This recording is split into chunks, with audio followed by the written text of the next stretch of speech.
வெளிநாட்டு மாப்பிள்ளைன்ற அப்பா அம்மா கேட்ட சீதன காசை வெளிநாட்டு மாப்பிள்ளைகிட்ட இருந்தே வாங்கி அதை விட எக்ஸ்ட்ராவாகவும் காசு வாங்கி பெண்ணுக்குரிய நகைகள் சாரிகள் எல்லாத்தையும் வாங்கி அந்த சீதன காசை திருப்பவும் வெளிநாட்டு மாப்பிள்ளைன்ற அப்பா அம்மாவுக்கே கொடுக்கறதுக்கு இந்த பெண்ணினுடைய தாயார் திட்டமிட்டிருந்த நிலையில் திருமணம் நடக்கிறதுக்கு ஒரு கிழமைக்கு முன்பாக இந்த பெண் தன்னுடைய காதலனோடு கடிதம் எழுதி வைத்துவிட்டு ஓடியிருக்கின்றார். இந்த சம்பவம் யாழ்ப்பாணம் புத்தூர் பகுதியிலே இடம்பெற்றிருக்கிறது. இந்த மாதிரியான மோசடி சம்பவங்களில் இருந்து வெளிநாட்டு மாப்பிள்ளைகள் எப்படி தங்களை பாதுகாத்து கொள்ளலாம், இங்கு திருமணம் பேசுவதற்கு வரும்பொழுது என்னென்ன விடயங்களை முன்னெச்சரிக்கையாக செய்து வைக்க வேண்டும் என்பது தொடர்பாக இந்த பதிவிலே பார்க்கலாம். வணக்கம், நான் உமாசங்கர் ஆரூரன். என்னுடைய வலையொலி பக்கத்தை சப்ஸ்கிரைப் செய்யாது பார்த்து கொண்டிருப்பவர்கள் சப்ஸ்கிரைப் செய்து கொள்ளுங்கள். யாழ்ப்பாணம் புத்தூர் பகுதியிலே ஒரு குடும்பம், அந்த குடும்பத்தில் 3 பெண் பிள்ளைகள். அந்த 3 பெண் பிள்ளைகளில் மூத்த பெண் பிள்ளைக்கு 24 வயது. அந்த பெண்ணினுடைய தாயார் கட்டினால் வெளிநாட்டு மாப்பிள்ளையைத்தான் நீ கட்ட வேண்டும் என்று ஒற்றை காலிலே நின்று புரோக்கர் மூலமாக ஒரு சம்பந்தத்தை தேடிக்கொள்கிறார். வெளிநாடு ஜெர்மனிலிருந்து 42 வயதுடைய ஒரு மாப்பிள்ளை கிடைக்கின்றார். இந்த மாப்பிள்ளையை அந்த பெண்ணிற்கு பிடிக்கவில்லை. அவருடைய வயது மற்றும் தோற்றத்தினுடைய அடிப்படையில் அவர் மாப்பிள்ளையை வேண்டாம் என்று கூறியிருக்கின்றார். ஆனால் தாயார் கேட்கவில்லை. அவர் வற்புறுத்தி இந்த திருமணம் நடந்தே ஆகும் என்று கூறி அடுத்த கட்ட ஏற்பாடுகளை செய்திருக்கின்றார். இந்த நிலையில் மாப்பிள்ளையினுடைய தாய் தந்தையர் தரப்பு சீதனத்தை பற்றிய பேச்சை முன்வைத்திருக்கிறது. இதனை அடுத்து இந்த வெளிநாட்டு மாப்பிள்ளைக்கு தொலைபேசி அழைப்பை பெண்ணினுடைய தாயார் மேற்கொள்கிறார். அவருக்கு தொலைபேசி அழைப்பை எடுத்து, எங்களிடம் தருவதற்கு அவ்வளவு பணம் இல்லை, நாங்கள் அவ்வளவு வசதியானவர்கள் இல்லை என்று அழுது புலம்பி இருக்கின்றார். பெண்ணினுடைய படத்தை இந்த புரோக்கர் மூலமாக பார்த்து இந்த திருமணத்தை எப்படியாவது வெற்றிகரமாக முடித்துவிட வேண்டும் என்கின்ற நோக்கத்தோடு இருந்த வெளிநாட்டு மாப்பிள்ளை, அதை பற்றியெல்லாம் நீங்கள் எதுவும் கவலைப்படாதீர்கள் அம்மா, முழு பணத்தையும் நீங்கள் ஒத்துக்கொள்ளுங்கள், எங்களுடைய அப்பா அம்மா கேட்குற முழு பணத்தையும் நீங்கள் தருவதாக ஒத்துக்கொள்ளுங்கள், பணத்தை நான் அனுப்பி வைக்கின்றேன் என்று அந்த பெண்ணினுடைய தாயாருக்கு வாக்கும் கொடுத்திருக்கின்றார். இதற்கு அடுத்தபடியாக அந்த சீதன பணம், அதைவிட திருமண செலவுகளுக்கான ஒரு தொகை பணம் வெளிநாட்டு மாப்பிள்ளையால் அனுப்பப்பட்டிருக்கிறது. அனுப்பப்பட்ட இடத்தில் பெண்ணினுடைய தாயார் நகைகள் மற்றும் சேலைகள் போன்றவற்றை வாங்கி குவித்து இந்த திருமணத்திற்கான முன்னாயத்தங்களை நடத்தி கொண்டு இருந்திருக்கின்றார். இந்த நிலையில் திருமண நாள் வருவதற்கு ஒரு வாரத்திற்கு முன்பதாக அந்த பெண், 24 வயதான அந்த பெண், கடிதம் ஒன்றை எழுதிவிட்டு தன்னுடைய காதலனோடு தலைமறைவாகி இருக்கின்றார். இதால் இப்போ ஊருக்கு வந்த வெளிநாட்டு மாப்பிள்ளையும் குடும்பமும் பேர் அதிர்ச்சி அடைஞ்சு கடும் ஏமாற்றத்தோட மன அழுத்தத்துக்கு உள்ளாகி போய் இருக்கிறதாக தெரிவிக்கப்படுகிறது.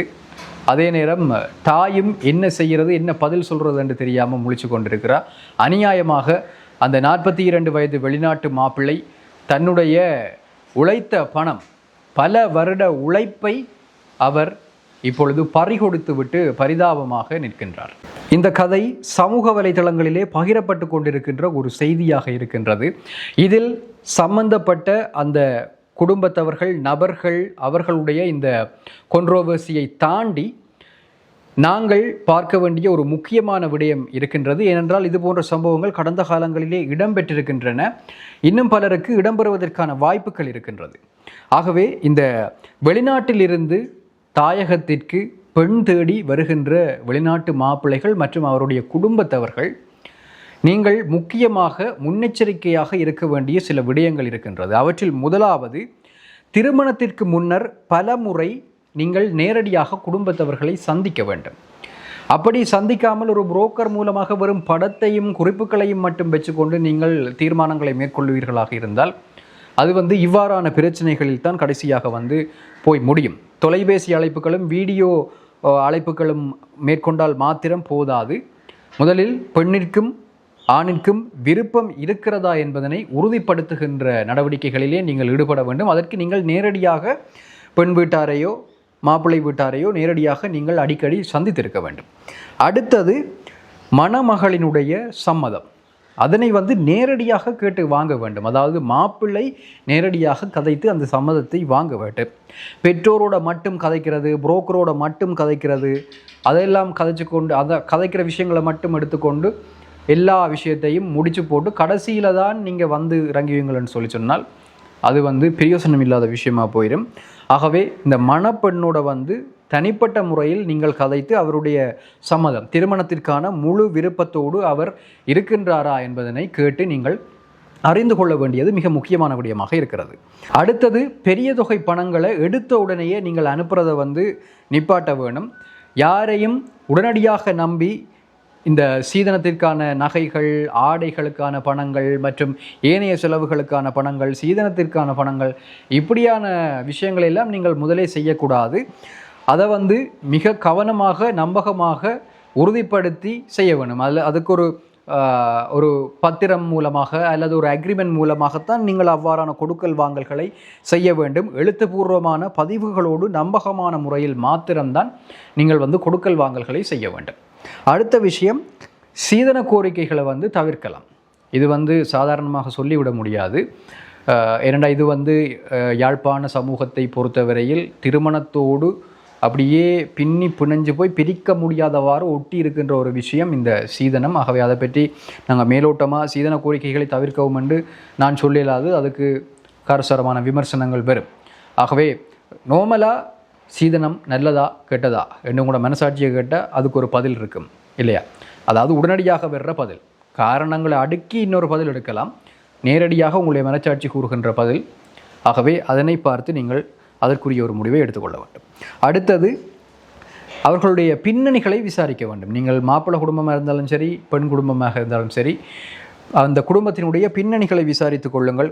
சமூகத்திலே அவர்களுடைய நற்பெயர் மற்றும் அவர்களுடைய பழக்க வழக்கங்கள், உறவினர்கள் அவர்களை நம்பலாமா, இது போன்ற விடயங்களை வந்து நீங்கள் உறுதிப்படுத்தி கொள்ள வேண்டும்.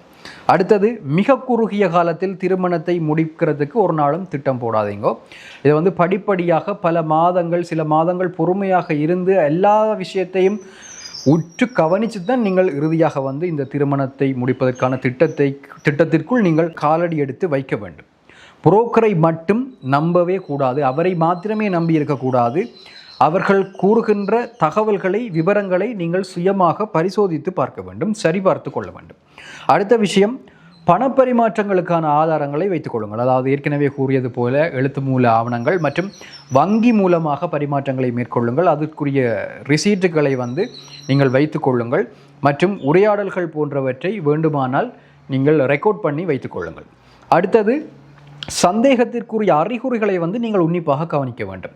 அவசரப்படுத்துறது, திருமணத்தை டக்குன்னு முடிக்கணும்னு சொல்லி அவசரப்படுத்துறது, இல்லை காசு கேட்டு ஆக்கினப்படுத்துறது, சில முக்கியமான தகவல்களை சொல்லாமல் மழுப்புறது, உண்மைகளை மறைப்பது, இது மாதிரியான விஷயங்கள் உங்களுக்கு தெரியுது என்று சொன்னால் நீங்கள் அலர்ட் ஆகிறோனும், இதில் ஏதோ பேக்ரவுண்டில் ஏதோ ஒரு சதி ஒன்று இருக்குது என்றதை வந்து நீங்கள் அறிந்து கொள்ள வேண்டும்.